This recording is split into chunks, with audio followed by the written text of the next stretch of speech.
மகா கணபதியே நமக. குரு வாழ்க, குருவே சரணம். ஆன்மீக அன்பர்கள் அனைவருக்கும் இனிய ஆங்கில புத்தாண்டு நல்வாழ்த்துக்கள். நம்ம இந்த வீடியோ மூலமாக 2025ஆம் ஆண்டிற்கான புத்தாண்டு ராசி பலன்களை பார்க்க இருக்கிறோம். குறிப்பாக இந்த வீடியோவானது பார்த்தீங்க அப்படின்னாக்கா துலாம் ராசிக்காரர்களுக்கான வீடியோ. இந்த துலாம் ராசி அன்பர்களுக்கு 2025ஆம் ஆண்டு புத்தாண்டானது எப்படி இருக்க போகுது, அதாவது ஜனவரி மாதம் 1ஆம் தேதியிலிருந்து டிசம்பர் மாத காலகட்டத்தில் துலாம் ராசி என்பவர்களுக்கு எப்படி இருக்க போகுது அப்படின்றதான் பார்க்க இருக்கிறோம். உண்மையிலுமே சொல்லப்போனால் ஒரே வரியில சொல்லணும்னாக்கா இந்த வருடமானது அதிர்ஷ்ட காத்துகள் உங்களோட வீட்டின் வாயில் கதவை தட்டக்கூடிய ஒரு ஆண்டா இந்த 2025ஆம் ஆண்டு துலாம் ராசி அன்பர்களுக்கு அமைய போகுது அப்படின்றது மட்டும் ஆணித்தரமா சொல்ல விரும்புறேங்க. காரணம் என்ன அப்படின்னு கேட்டீங்கன்னாக்கா இந்த ஆண்டின் தொடக்கத்திலேயே கிரகங்கள் எல்லாமே உங்களுக்கு சாதகமான சூழல்களை நோக்கி செல்ல காத்துட்டு இருக்குதுன்று விதிங்க. உண்மையாலுமே இந்த துலாம் ராசி அன்பர்களுக்கு கடந்த இந்த 2024ஆம் ஆண்டு ஒரு போதாத ஒரு ஆண்டுன்னு தான் சொல்லணும்னு விதிங்க. எது செய்தாலும் தடைகள், தாமதங்கள், வம்பு வழக்குகள், சட்ட சிக்கல்கள், மன நிம்மதி குறையிறது, பொருளாதார நெருக்கடிகள், கடன் சொல்லக்கூடிய அமைப்புகள், சொந்த பந்தத்தினால் பிரச்சனைகள், முக்கியமாக தொழில் தடை, வருமான குறைபாடுகள் ஏற்படக்கூடிய ஆண்டா இந்த 2024ஆம் ஆண்டானது இருந்திருக்கும். ஆனால் வருகின்ற 2025ஆம் ஆண்டு மிகப்பெரிய மன நிம்மதியும் மன சந்தோஷத்தையும் எடுத்த காரியத்தில் வெற்றி ஏற்படக்கூடிய காலகட்டமும், குடும்பத்தில் சுப நிகழ்வுகளும் சுபகாரியங்களும், அழியா சொத்து சேர்க்கையும், வீடு மனைவாசல் வாங்குவது, கட்டுவது, குடிபெயர்வது, குலதெய்வத்துக்கு செய்ய வேண்டிய சடங்குகள் செய்கிறது, திருமணமாகாத நபர்கள் திருமண வாய்ப்புகள் கூடி வருது, குழந்தை பேர் இல்லாத நபர்கள் குழந்தை பேர் உருவாகுது, சொத்து சுகங்கள் ஏற்படக்கூடிய காலகட்டம் உருவாகுது, அதிர்ஷ்ட காத்துக்கள் மூலியமாக ஆதாயங்கள் பெறக்கூடிய ஒரு ஆண்டா இந்த 2025ஆம் ஆண்டு உங்களுக்கு இருக்க போகுதுன்னு விதிங்க. அதனால கடந்த ஆண்டை பற்றி நீங்கள் கவலையே பட வேண்டிய அவசியங்கள் கிடையாது.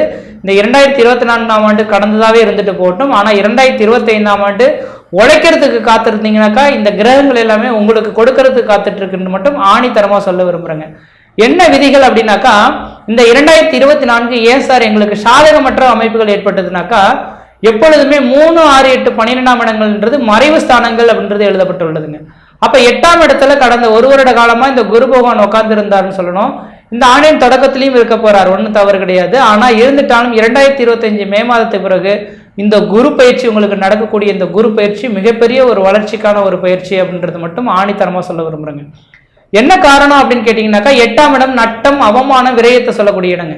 அப்ப 8ஆம் இடத்துல குரு பகவான் இருந்ததுனால தொழில் தடைகள் கடந்த வருடத்துல ஏற்பட்டிருக்கும், அவமானங்கள் சந்திக்கக்கூடிய காலகட்டம் உருவாகிருக்கும். முக்கியமாக கடனானது கொஞ்சம் அதிகமாக வந்திருக்கக்கூடிய அமைப்புகள் உருவாகும். அந்த கடன் பிரச்சனையில இருந்துலாம் பார்த்தீங்கன்னாக்கா இந்த ஆண்டின் தொடக்கத்திலேயே உங்களுக்கு மீண்டு வரக்கூடிய ஒரு காலகட்டங்கள் உருவாக போகுதுன்று விதிங்க. இந்த குரு பகவான் உங்கள் ராசிக்கு 9ஆம் இடத்துக்கு வரக்கூடிய காலகட்டத்தில் 9ஆம் இடத்துல ஓடி போனவனுக்கு 9ஆம் இடத்துல குருன்ற ஒரே ஒரு விதிகளானது இந்த துலாம் ராசி அன்பர்களுக்கு 100% பொருந்துன்று விதிங்க. இந்த துலாம் ராசி அன்பர்கள் பார்த்தீங்கன்னாக்கா 9ஆம் இடத்துல குரு பகவான் உங்க ராசியை பார்க்கறதுனால நீண்ட தூர பயணங்கள் செல்வதற்கான வாய்ப்புகள் உருவாகும். அந்நிய தேசங்கள், அந்நிய பயணங்கள் செய்யறதுக்கான வாய்ப்பு உண்டு. அந்நிய நாட்டுக்கு சென்று அந்த நாட்டு குடியுரிமை பெற்று அங்கேயே செட்டில்டாகி வாழக்கூடிய ஒரு அமைப்புகள் ஏற்படுத்தக்கூடிய காலகட்டம் உருவாகும். ஒருவேளை இந்த வெகு நாட்டில் வெளிநாடு போய் வேலை வாய்ப்புக்காக கிளம்பலான்னு காத்திருக்கோம் சார், வாய்ப்புகள் எங்களுக்கு கிடைக்கல, இப்போ போகலாம் அப்போ போகலான்னு நினைக்கிறோம், எப்போ சார் எனக்கு வாய்ப்புகள் கிடைக்குனாக்கா கண்டிப்பாக 2025 மே மாதம் 14ஆம் தேதிக்கு பிறகு குரு பயிற்சிக்கு பின்னர் உங்களுக்கு வெளிநாட்டு வாய்ப்புகள் உங்களோட வீட்டின் வாயில் கதவை தட்டும். அதே போல் அந்த நேர காலகட்டத்தில் இங்கே இருக்கக்கூடிய நபர்கள் பார்த்தீங்கன்னாக்கா குரு பகவான் பரிபூர்ண பார்வை உங்கள் ராசிக்கு படம் இருக்கிறனால குடும்பத்தில் சுப நிகழ்வுகளும் சுபகாரியங்களும், அழியா சொத்து சேர்க்கையும், வீடு மனைவாசல் வாங்கக்கூடிய யோகங்களும் கட்டக்கூடிய யோகங்களும் உருவாகக்கூடிய அமைப்புகளானது உருவாக போகுது. இந்த குரு பகவானின் பார்வையானது உங்கள் ராசிக்கு மட்டும் படுறதுனால தெளிவான சிந்தை, ஒரு மனிதன் இதை செய்த எல்லா மனிதனுமே சிந்திச்சுட்டு தான் இருக்கும். இது செய்தால் நல்லது நடக்குமா கெட்டது நடக்குமான்னு தெரியாதையே ஒரு சில காரியத்தை செய்வோம். ஆனா இந்த குருவின் பரிபூர்ண பார்வை கிடைச்சா இது செய்தால் கண்டிப்பா வெற்றி நிச்சயன்ற ஒரு மனசு உங்களுக்குள்ளாரே சொல்லுன்னு விதிங்க. அப்ப குரு பகவான் பார்வை உங்களுக்கு கிடைக்கிறதுனால தெளிவான சிந்தையினால எடுக்கக்கூடிய முயற்சிகள் எல்லாமே சாதனை மிகுந்ததாக இருக்கும். அது வெற்றி பெறக்கூடிய ஒரு முயற்சிகளா இருக்கிறத கண்குளர பார்க்க முடியும்.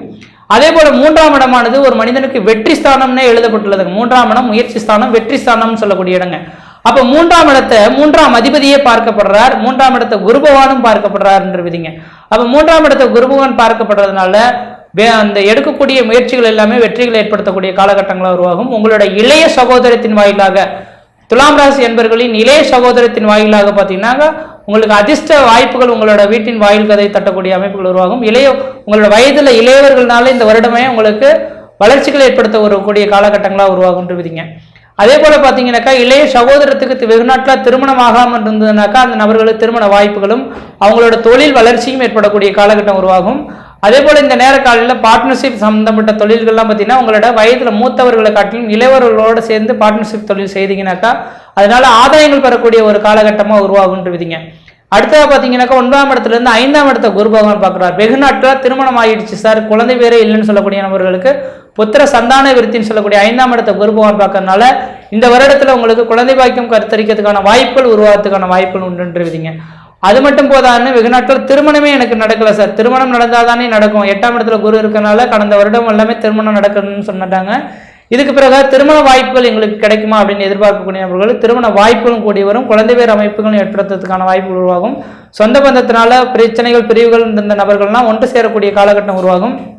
அதே போல 5ஆம் இடத்துல இருந்த சனி பகவானும் இந்த வருடம் 2025 மார்ச் மாதம் 29ஆம் தேதிக்கு பிறகு 6ஆம் இடத்துக்கு செல்ல போறாரு. சனி பகவான் 5ஆம் இடத்துல இருக்கிறத காட்டிலும் 6ஆம் இடத்துக்கு செல்றது விசேஷம். ஏன்னா அசுப கிரகங்கள் 3, 6, 10, 11ஆம் இடத்துல இருக்கக்கூடிய காலகட்டம் தான் அதிர்ஷ்ட காத்துகள் வீசுன்ற விதிங்க. அப்ப 6ஆம் இடத்துக்கு செல்லக்கூடிய இந்த சனி பயிற்சியும் உங்களுக்கு சாதகமான ஒரு பயிற்சியா இருந்துட்டு இருக்கிறத பார்க்க முடியுது. 6ஆம் இடத்துக்கு இந்த சனி பகவான் சென்றார்னா தொழில் அபிவிருத்தி ஏற்படும். சொந்த தொழில கொடிகட்டி பறக்கக்கூடிய ஒரு நபர்கள்லாம் இந்த துலாம் ராசி அன்பர்கள் இருந்துட்டு இருப்பீங்க. எதிராளிகள் எத்தனை பேர் இருந்தாலும் எதிராளிகள் அடிச்சு தூக்கி தோல் கிளப்பிட்டு நீங்க முன்னுக்கு வரக்கூடிய ஒரு காலகட்டம் உருவாக போகுதுங்க. அப்ப இந்த சனி பயிற்சி அடுத்த 2 வருஷ காலத்துக்கு உங்களுக்கு சாதகமான சூழலை ஏற்படுத்த போகுது. அதை நினைச்சுதான் நான் சொல்ல வந்தேங்க. இந்த வருடத்துல 12 ராசிகளிலே முத்தான மிகப்பெரிய ஒரு அதிர்ஷ்ட காத்துக்களை அனுபவிக்கக்கூடிய ஒரே ஒரு நபர்கள் யார் அப்படின்னு கேட்டீங்கன்னாக்கா கண்டிப்பா இந்த தனுசு ராசி அன்பர்களும் துலாம் ராசி அன்பர்களும் தான் அதிர்ஷ்டத்தை அனுபவிக்கக்கூடிய ஒரு மனிதர்களா உருவாக போறீங்கன்னு மட்டும் தெளிவுபடுத்த விரும்புறேங்க. அதனால இந்த குரு பயிற்சி உங்களுக்கு சாதகமாக இருந்துட்டு இருக்கு. எல்லா விதமான சுபகாரியங்களும் நடக்க போகுதுன்ற விதிங்க. பண பிரச்சனையிலேருந்து மீண்டு வருவீங்க, கடன் பிரச்சனையிலேருந்து மீண்டு வருவீங்க. வெகு நாட்களில் வீடு மனை வாசல் வாங்க முடியல, கட்ட முடியலன்னு சொல்லக்கூடிய நபர்கள்லாம் வீடு மனை வாசல் வாங்கக்கூடிய யோகங்களும் வீடு மனை வாசல் கட்டக்கூடிய யோகங்களும் உருவாகும். தனக்கு தேவையான அனைத்து அடிப்படை தேவைகளையும் பூர்த்தி செய்ய சொல்வீங்க. குடும்பத்துக்கு தேவையான அடிப்படை தேவைகளையும் பூர்த்தியாகும். கடன் பிரச்சனையிலேருந்து மீண்டு வருவீங்க. குடும்பத்துக்கு வீடு மனை வாசல் வாங்குவது, கட்டுவது, குடும்பத்துக்கு தேவையான எல்லா சுப நிகழ்வுகளும் செய்யக்கூடிய அமைப்புகள் உருவாகும். இளைய சகோதரத்தினால் ஆதாயங்கள் ஏற்படக்கூடிய காலகட்டம் உருவாகும். 4ஆம் இடத்துக்குன்னு சொல்லக்கூடிய கிரகமானது சனி பகவான் வரதுனால சனி பகவான் 6ஆம் இடத்துக்கு போயிட்டு அந்த இடத்துக்கு 11ஆம் இடம் வரதுனால வீடு மனை வாசல் வாங்குவதும் கட்டுவதுமான ஒரு அமைப்புகள் ஏற்படுத்திடும். 5ஆம் இடத்தை குரு பகவான் பார்க்கறதுனால புத்திர சந்தான விருத்திகள் ஏற்படுறதுக்கான வாய்ப்பு உண்டு. குழந்தை செல்வங்கள் படிக்கக்கூடிய மாணவ செல்வங்களாக இருந்தால் படிக்கக்கூடியவர்கள்லாம் நீங்கள் எதிர்பார்த்த கல்வியை எடுத்து தேர்ந்தெடுத்து படிக்கக்கூடிய அமைப்புகள் உருவாகும். நல்ல படித்து மார்க் எடுக்கக்கூடிய அமைப்புகளும் இந்த வருடம் முழுக்கவே இருக்க போகுது பார்க்க முடியுதுங்க.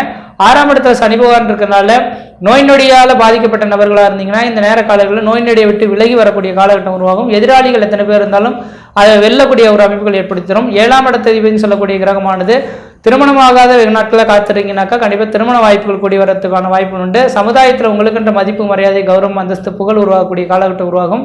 8ஆம் அதிபதினு சொல்லக்கூடிய கிரகமான சுக்கிர பகவான் சனியோட சேர்ந்து இருக்கிறதுனால இந்த வருடத்தில் திடீர் அதிர்ஷ்டங்கள் திடீர் பணவரவுகள் ஏற்படுறதுக்கான வாய்ப்பு உண்டு. வெகு நாட்களை யார்ட்டையா கொடுத்த பணங்கள் வரவாத காத்திருந்த பணங்கள் கூட இந்த வருடத்துல உங்களோட வீட்டின் வாயில் கதை தட்டக்கூடிய அமைப்புகள் உருவாகும்.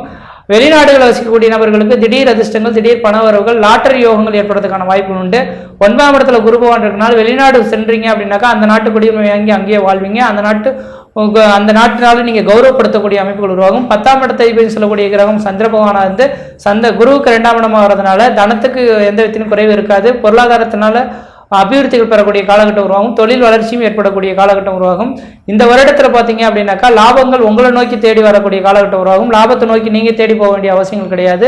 12ஆம் இடத்துல இருக்கக்கூடிய கேது பகவான் லாபஸ்தானத்துக்கு போற இருக்கனால உங்களுக்கு திடீர் அதிர்ஷ்ட காத்துக்கள். ஏன்னா சனி பகவான் கேது பகவான் கொடுக்க தொடங்கினால் அதை யாரும் தடுக்க முடியாதுன்றீங்க. அப்படிப்பட்ட இந்த வருட காலகட்டத்தில் லாபங்கள் அதிகரிக்கக்கூடிய காலகட்டமாக இருக்கு. இந்த வருடத்திலே பார்த்தீங்கன்னாக்கா 100% இந்த துலாம் ராசி அன்பர்கள் அதிர்ஷ்டத்தை அனுபவிக்கக்கூடிய ஒரு நபர்களாக இருந்துட்டுருங்க. எனக்கு தெரிஞ்சாலும் இந்த வருட காலகட்டத்தில் கோச்சார பலன்கள் உங்களுக்கு சாதகமாக இருந்துட்டு இருக்கு. உங்களோட சுய ஜாதகம் இந்த வருடத்தில் சிறப்பாக இருக்கான்றது ஒரு தடவை எடுத்து பார்த்துங்க. இது எல்லாமே சிறப்பாக இருந்தால் இந்த வருட காலமானது 100க்கு 100 உங்களுக்கு நல்ல வாய்ப்புகள் ஏற்படுத்தி தருன்றீங்க. மற்ற விதத்தில் எந்த தோஷங்கள் பாதிப்பு கிடையாது. சீரும் சிறப்பாக இருப்பீங்க, நலமாக இருப்பீங்க. நன்றி, வணக்கம்.